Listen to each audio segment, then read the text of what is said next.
las relaciones entre los países son como las relaciones entre las personas. Cuando van mal, traen consecuencias. Si tú te portas mal con tu esposa o con tu esposo, terminas teniendo un problema de relación, entre comillas, y muy fuerte, que afecta tu vida y afecta el desempeño de tu rendimiento en todos los planos de ella. Igual pasa con los países.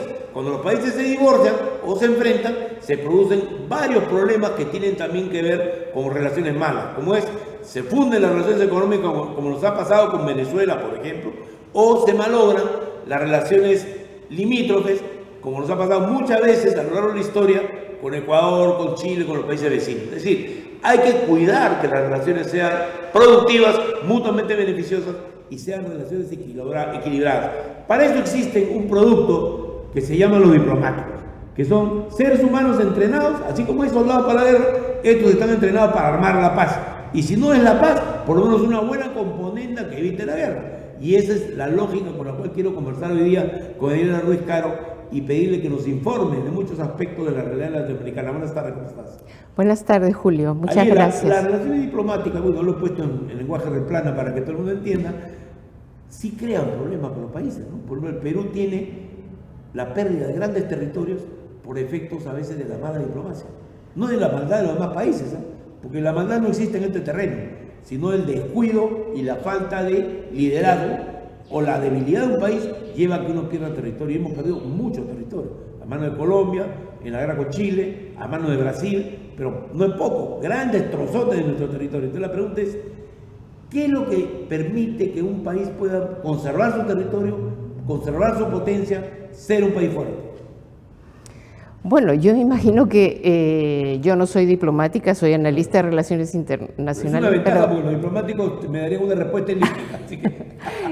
No, yo creo que hay que tener primero convicción de lo que es la nacionalidad, ¿no? Y luego ponerlo en práctica y ser consecuente con ello, ¿no? Pero tú crees que hay... No, yo no creo en el nacionalismo como sistema, porque se vuelve un virus, ¿no? Que envenena las relaciones humanas entre los países. A mí me parece que, sin embargo, hay un tema necesario de defensa de lo nacional, que hoy en la globalización cada vez se devalúa más, se va perdiendo el sentido de país y empieza a haber, bueno, el metaverso, un montón de medios a través de los cuales simple y llanamente ya los órdenes nacionales se van a evitar, porque simplemente los medios de comunicación, las redes, no van a permitir comunicarlos de manera absoluta entre los seres humanos. Un buen ejemplo, lo que pasó en Chile. Tú sabes que en el origen de los movimientos sociales allá, cuando toman por asalto una estación del tren de Santiago, los jóvenes estudiantes en protesta contra el alza de pasajes. En el metro, sí. Así es. Resulta que se descubrió a través del Servicio de Inteligencia chileno 4 meses después que estos jóvenes, aparte de haberse inspirado en Hong Kong, en los movimientos contra China en Hong Kong, habían usado las claves de los juegos de gamers para comunicarse entre ellos. O sea, que un juego gamer que llevaban como 27 millones de individuos en el mundo, les había servido de canal de comunicación para ponerse de acuerdo a qué horas tomaban el metro y cómo lo hacían. Entonces, a lo que voy es que es tal en el encadenamiento que ni los movimientos sociales se libran de esto. Entonces, la pregunta es, ¿cómo conservar la identidad de un país? ¿Cómo conservar esta fuerza que te hace diferente a los demás? ¿Qué hay que hacer para que los países se mantengan distintos a la vez que tengan capacidad de hacer unidad con otros? Claro, en realidad este tema del territorio con el que tú empezaste la pregunta es algo del pasado, porque en realidad no hemos tenido problemas de pérdida de territorio reciente, ¿no? Las pérdidas han sido, qué sé yo, en el siglo XIX. Pero como te repito, yo creo que cuando a veces uno habla de integración con América Latina, pero yo creo que hay que empezar con un proceso de integración en nuestro propio territorio, ¿no? Somos un país desintegrado internamente. Entonces, más importante que el territorio es la integración entre nuestra diversidad, ¿no? Entonces, eso es lo que yo pienso que hay que divulgar, hay que darle derecho a las minorías, reconocer sus lenguas, difundirlas, preservarlas, y eso es algo que no se hace. Pero aparte de esa integración está una integración clara en el Perú, que ya no es tu tema, pero es el tema de la informalidad. La exclusión económica lleva a la exclusión social. Y la exclusión económica es una exclusión jurídica además, porque tú no tienes tu RUC en orden, y ese 80% de la población anda en ese baile. Entonces tenemos un país que además de lo que tú mencionas, no bastaría integrar a todas las etnias amazónicas, todas las lenguas y convertir en un país multicultural y multinacional, sino que no basta, a diferencia de Chile, que la mayoría de la economía es formal. Entonces acá tenemos un problema profundo, ¿no? Que lleva a que por lo tanto hay que tener mucho cuidado con lo que estamos haciendo en el plano internacional. Porque si nosotros nos volvemos el patito feo y tenemos un gobierno que no funciona ni para abrir la puerta del Palacio de Gobierno, o tenemos un gobierno que no cuida los fondos públicos, y tenemos un Congreso que prevarica y peca con leyes que son absolutamente injustificadas desde el punto de vista moral y político, entonces terminamos en una situación en la cual nuestra imagen internacional va lesionándose. Y obvio que está saliendo in The Economist, en toda la prensa internacional, lo que pasa en el Perú. Medio en broma, al principio medio en broma, ahora se lo toman bien en serio y puede terminar siendo un problema para las naciones, ¿no es cierto? Totalmente de acuerdo. A mí me parece, por ejemplo, que el Congreso no le permita, no autorice la salida del presidente a eventos internacionales. Ahí estamos en el tema. Así es. Me parece que es absolutamente ridículo y es un juego en contra de la imagen del país. O sea, es un país donde no hay institucionalidad. ¿Cómo es posible que no le dejen ir ¿cómo se llama? A México? A recibir... Un escándalo. AMLO había pedido específicamente al Congreso, dirigió una carta, señores. Hace como 3 semanas. Y estos desgraciados, perdón la expresión, estos señores, no debo decir, un error, le pido disculpas al público, estos señores responden agresivamente diciendo, ha habido gente como González Posada, que ha dicho que es un hombre senil. AMLO tiene 10 años menos que él, ¿no? Para empezar. Y dos, ¿qué clase de concepto es que un ex canciller de la República, que siempre lo será, es como el general de división, diga una barbaridad así? Dos, que otros han dicho que AMLO es un comunista, otros han dicho que es un hombre inculto, que es aquí. Por favor, es uno de los políticos más avisados de América Latina. Quien lea y siga sus mañanitas será con un hombre muy hábil políticamente y tiene el mérito de dirigir la segunda principal república de América Latina. Y al costado de Estados Unidos ha logrado convivir con el gobierno de Trump. O sea, para eso hay que ser o mago o un hombre político muy capaz. Entonces, ¿qué pasa? Que el tratamiento dado, por ejemplo, a Andrés Manuel López Obrador es absolutamente escandaloso. No lo digo por el Congreso, sino por este sector de la élite peruana que se han convertido un poco en los cultores de Trump, se han convertido en los cultores de una derecha completamente intransigente. No es toda, de que sí lo hay conservadores que mantienen la forma democrática o que son liberales, pero ese núcleo pequeño, sin embargo, está expresado en el alcalde de Lima, está expresado en muchos congresistas. Entonces uno dice, ¿cómo puede estar, por ejemplo, María Carmen Alba a cargo de la Comisión de Relaciones Exteriores? Y antes de ella, el que yo, perdona tú, en Twitter, lo considero un sociópata, que es el señor Bustamante, que fue el que dijo que el agüita de las medicinas chinas era venenosa y terminó generando un movimiento en contra de la vacunación. O sea, no quiero caricaturizar, pero digo, realmente es de caricatura algunas de las cosas que pasan, porque dices, ¿cómo las personas menos indicadas están en los puestos más delicados, sobre todo en relaciones exteriores? Ya solté lo mío, no quiero condicionar. No, es que no es condicionar. El señor Bustamante realmente, si uno viviera en un país un poco más justo, tendría que haber sido juzgado, porque hay mucha gente, inclusive médicos, que murió por las cosas que él declaraba con una ignorancia y con una autoridad. En la época de Keiko Fujimori, como parte de la campaña, eso es lo más grave. Como médico, él hace un acto político de ataque a un gobierno que era el de Vizcarra y sigue hasta ahora en eso, pero con una intencionalidad completamente nefasta, que era derrota política y no se fijaba en los muertos que estaba generando. Para empezar, ¿cómo puede una persona así llegar a ser el hombre que el fujimorismo, con un mínimo de sentido común, no lo pones en la Comisión de Relaciones Exteriores, que es la más delicada, donde ha hecho estropicio y medio? No hay que olvidar el viaje a España, donde difaman al Perú ante ¿cómo se llama?, el Parlamento español, que no llegó a mayores porque al final los españoles se la tomaron a la torera con la cantidad de inversiones que tienen acá. No podía hacer un escándalo, pero en otras circunstancias se vuelve un lío descomunal. Sí, a mí otra cosa que me parece un acto de prepotencia, de autoritarismo, es, por ejemplo, que el presidente dé un discurso en la Asamblea General de las Naciones Unidas y el canciller tenga que ser interpelado. Imagínate.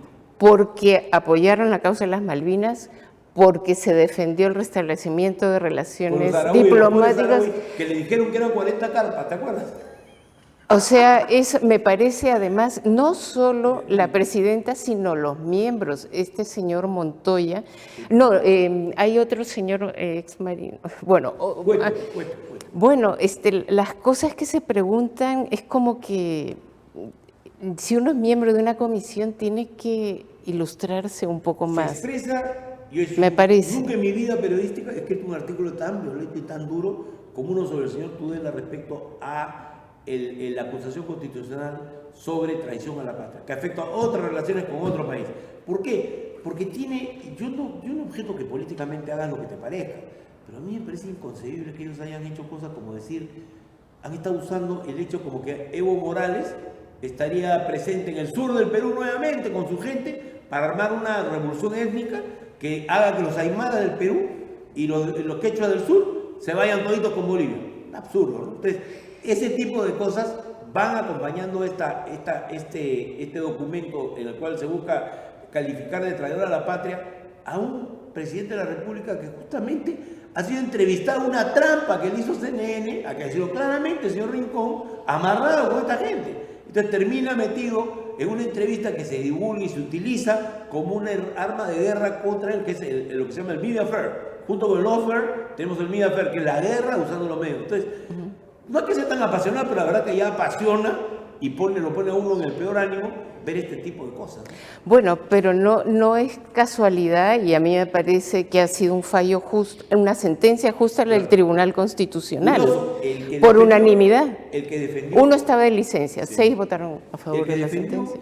Es Gutiérrez Tixel, viejo compañero mío en el Congreso, que es un derechista, pero es un conservador moderado y que tiene claro los valores constitucionales y políticos. Se pegó 2 discursos que lo crucificó a este señor que fue en nombre del Congreso, pero además dijo cosas bien serias. Dijo, ¿cómo es posible que un país como Bolivia, con el cual tenemos tantas relaciones cruzadas, una historia común, y un gobierno que no nos hace nada, nosotros salgamos con esto, una acusación por traición a la patria, por una declaración del presidente que no está diciendo nada que signifique cesión de territorio? Entonces, él dijo, ¿y usted no ha leído lo que ha dicho Alan García, lo que han dicho los demás presidentes? Porque era lógico, Bolivia es un amigo que Alan García lo preservó, se dijeron unos cruces de cachetadas, alguna oportunidad en discurso público, pero generalmente siempre actuó sabiamente y ni hablar de... Y no solo frente a Bolivia, frente a otros presidentes que discrepaban, claro, tenían otra mirada, claro. Pero es que Alan García era una persona muy inteligente, esa es la verdad. Sí. Claro. Y no solo él, sino también Humala, todos los presidentes tuvieron relaciones cuidadosas. Inclusive cuando estuvo Pinochet. Tú sabes que hubo el conato de guerra que casi se llevó a cabo en el año 75-76, pero en realidad el Perú después de eso asimiló una experiencia y se dio cuenta del riesgo que había de cualquier conflicto armado con Chile. Y terminamos tomando una ruta muy importante de conciliación progresiva. Con Chile nos ha costado mucho más, ¿no? Porque ha habido más daño en sectores de la población en el Perú, ¿no? que en otros, pero el Perú realmente ha logrado al final llegar a una meta de conciliación con la mayor parte de los países, ¿no? Sí, yo creo que sí. Y con Chile se ha superado. Lo que tiene que hacer es buscar la guerra, ¿no? El Estado lo que tiene que hacer es buscar la paz. Totalmente, y yo creo que América Latina en ese sentido es un continente privilegiado, porque si uno analiza Europa y ve... ¿no? Lo que está pasando entre Ucrania y Rusia, o sea, es increíble, le quieren poner misiles a Rusia a 15 minutos de su capital, y en cualquier otro lugar se armaría una tremenda discusión, pero acá no, acá se ha impuesto una guerra que a la verdad mira el costo que está teniendo para el resto de la humanidad. Porque si tu guerra fuera en un patio cerrado, no pasa nada. Y si los alemanes están locos y quieren cambiar su política con Merkel a una política de gas sin Rusia, no hay problema, hazlo. Pero que vuelen 2 oleoductos en el Mar Norte como han volado y hasta ahora no se aclare, están haciendo una investigación pues esa soft que hacen los suecos y los noruegos para cumplir. Pero no hay una conciencia, lo que significa que se vuele un oleoducto que cuesta millones. Sí, ¿no? Y que además para cuya construcción, sobre todo del gasoducto Nord Stream 2, Nord Stream es el que estoy hablando. El Nord Stream, sí, es que hay 1 y 2, sí, ¿no? Ya, bueno, han volado los 2 y todos saben que es un sabotaje. ¿Y saben algo más? ¿Saben en qué base se han entrenado los SEALs americanos con ingleses para ir a volarlo. O sea, se sabe. O sea, eso la prensa no lo suelta por razones de seguridad nacional, pero ya se sabe. Se han entrenado 4 meses, se han preparado para esto. O sea, entonces estamos hablando, porque estamos tratando de un tema bien importante, que es la importancia de la paz. Que hoy día se ha olvidado. O sea, te meten los medios una crisis, como fue con Afganistán, como fue la invasión de Kuwait, como ha sido la invasión de Siria, y todo el mundo se alinea a favor de una política de guerra. Y nadie recoge los muertos y nadie se pone a pensar los efectos que tiene en la gente. Pero, por suerte, y aquí voy a rescatar a América Latina no se ha plegado a las sanciones económicas. El único país que se plegó fue Iván Duque, el Colombia con Iván Duque. Pero el resto de América Latina ha condenado la guerra, otros se han abstenido, 4, Venezuela, Nicaragua, Cuba y Bolivia, pero no han votado a favor de la guerra, ¿no? Entonces, la razón por la que no se abstuvieron es porque ellos consideran que los enlatados, estos comunicados que se producen en la OEA y en Naciones Unidas no explican en su integridad el problema, ¿no? Claro, Rusia tiene un problema de soberanía, hay que decirlo claramente, tiene un problema... Claro, y que advirtió... No es el ser más popular no, por supuesto que no. Pero de ninguna manera es un muchacho bien malcriado y que ha metido la mano en varias... Y además ha estado en Siria haciendo labor de exterminio de sirios por encargo de Estados Unidos.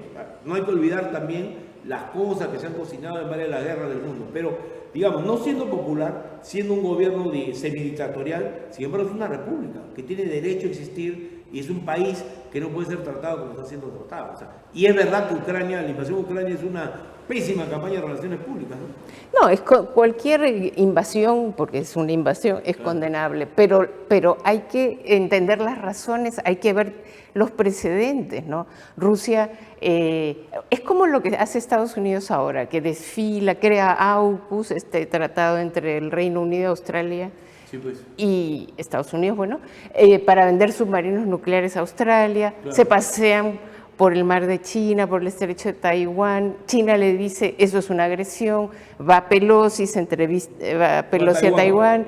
Entonces, China advierte, entonces empieza un juego en el que no se sabe... Es el trasfondo, ¿no? Es el telón de fondo, es el problema de China, no es el problema de Rusia. No, el problema es... Rusia tiene el PBI de Brasil. No hay que olvidar que ya no es el país poderoso de antes, ¿no? Sí es una potencia tecnológica, en muchos aspectos. Más que tecnológica, es militar. Tiene más ojivas, es el país con mayor número de ojivas. Más bombas para volar a todo el mundo. Claro. Sí, es el que tiene el mayor número en el mundo. Entonces, en ese sentido, pero sí, el conflicto es con China, aunque también en los documentos del Consejo de Defensa de Estados Unidos es un factor perturbador en nuestra alianza atlántica, o sea, con Europa. Es un factor perturbador, porque es que Estados Unidos hace negocio exportando el gas licuado en sus buques tanques. La familia Biden está ligada, tú sabes que el hijo de Biden,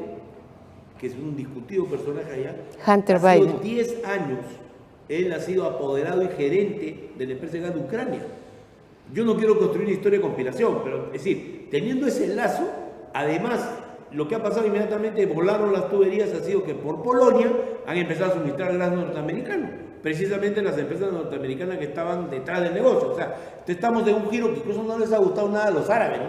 Porque le están sacando la vuelta con el comercio de gas y petróleo en Europa. Entonces, hay aquí un juego muy complejo, ¿no? Que puede estar poniendo por delante una agenda mercantilista inmediatista y no está poniendo por delante, y la puna con China, ¿no? Y no está poniendo por delante una política mucho más preservadora de la paz mundial y capaz de poder generar Y lamentablemente Europa, y en especial Alemania, ha caído así de una forma tan...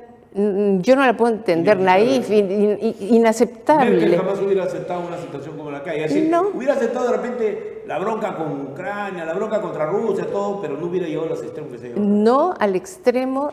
Era este gasoducto Nord Stream 2, se terminó en septiembre. Justo cuando ya salió. Y además se terminó contra viento y marea, porque esta es una política de Estado, de los lobbies de la industria petrolera. Claro. Esto viene de Trump. Trump sancionaba a las empresas occidentales que participaban en la construcción de ese oleoducto. Claro, empresas suizas. O sea, y entonces Rusia al final demoró más, tuvieron que gastar más, pero lograron terminarlo en septiembre. Y en diciembre envía cartas a Biden y le dice, le advierte, ¿no?, de que no pongan, de que se abstengan de que Ucrania sea miembro de la OTAN, que no le inviten, que no aceptaremos nunca que pongan misiles, lo que decías antes. Apuntando a Petersburgo, exacto. San Petersburgo y a Moscú, ¿no? Sí, entonces, pero nunca se respondió. Y además, los rusos desplegaron 100.000 hombres a lo largo de la frontera y esto se sabía, todo el mundo lo sabía. Y entonces, ¿por qué no negociaron? Eso fue una suerte de guerra de los misiles. Creo que acá había otra cosa. Acá la ha calculado bien Biden para ganar las elecciones. Creo eso. Te lo digo con toda honestidad, lo que pienso. Es un proyecto más amplio. Tiene que ver con la hegemonía energética frente a Europa y subordinar a Europa en un momento de conflicto con China, me da la impresión. Porque la Unión Europea después de esto ya dejó de tener razón, ¿no? O sea, no logra enfrentar con independencia a un conflicto de este tipo. Muy poca gente le va a creer en Europa, que están viviendo ahora muriéndose de frío, ¿no? Van a creer en Europa de que realmente la Unión Europea es el elemento que los va a defender de todas las contingencias económicas, políticas y militares, ¿no? ¿O no piensas así tú? No, ¿De repente me estoy apresurando en decir cosas o no? No, yo creo que Europa ha perdido su rol como actor político de peso en la arena internacional. Unidos, ¿no?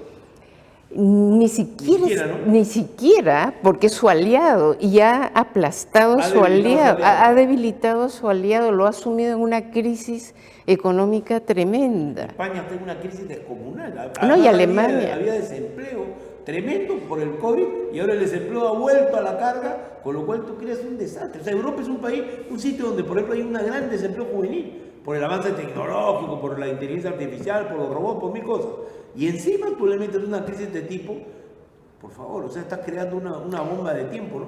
Además, en contra de sus propios intereses, porque el principal socio comercial de Alemania es China. Así es. Entonces, ¿cómo puedo yo sacrificar el bienestar de mi población y la economía de mi país? No hay que olvidar que Mercedes-Benz, BMW se hacen en China. Y los chinos, por supuesto, además han sabido ser muy sabios allá y han logrado que les den, los contratos establecen que durante 5 años, cada año tiene que incrementarse el número de técnicos chinos que se capacitan en el trabajo en las empresas extranjeras. Eso es algo que ya Trump quería destruir y no ha podido.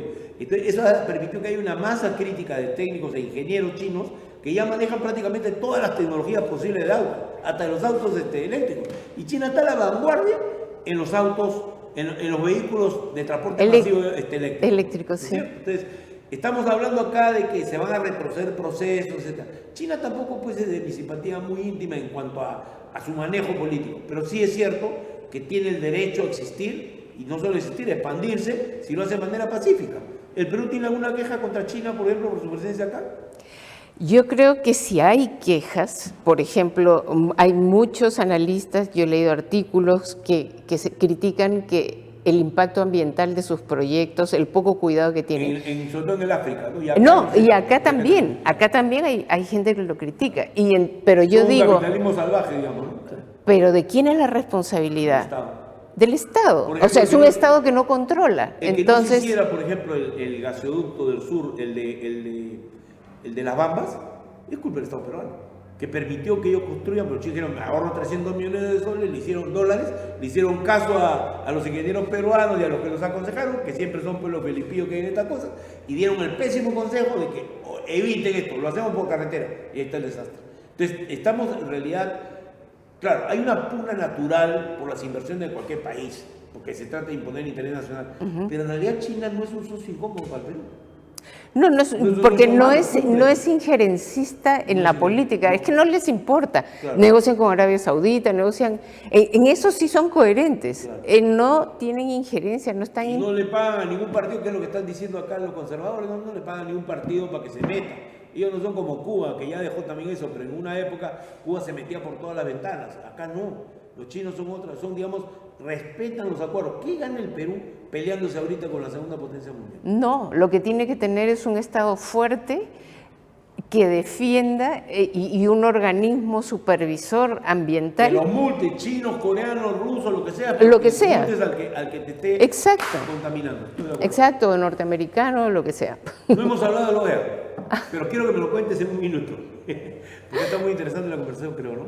Sí. Una supervisión de todo lo que pasa, porque siempre es un gusto conversar contigo. ¿Es buena la OEA o es mala la OEA, esta misión que ha venido al Perú? No, para esta misión, yo he sido siempre y soy crítica de la OEA, de su función, de su historia sobre todo, pero en este caso particular creo que ha sido una presencia muy importante, diría yo, para la crisis que está viviendo el Perú, porque de alguna manera, como es un organismo internacional y porque la misión especial está conformada de forma plural, ¿no? Nadie puede decir que... El canciller argentino, la vicecanciller de Colombia, el canciller de Guatemala, que también tiene sus... pero es un gobierno de derecha, el Paraguay también, o sea, es múltiple y eso es válido, ¿no? Y además hay una cosa importante. Realmente ahora la misión de la OEA le conviene al Perú porque además el resurgimiento democrático de izquierda y de centro que hay en América Latina permite mayor garantía dentro de la OEA.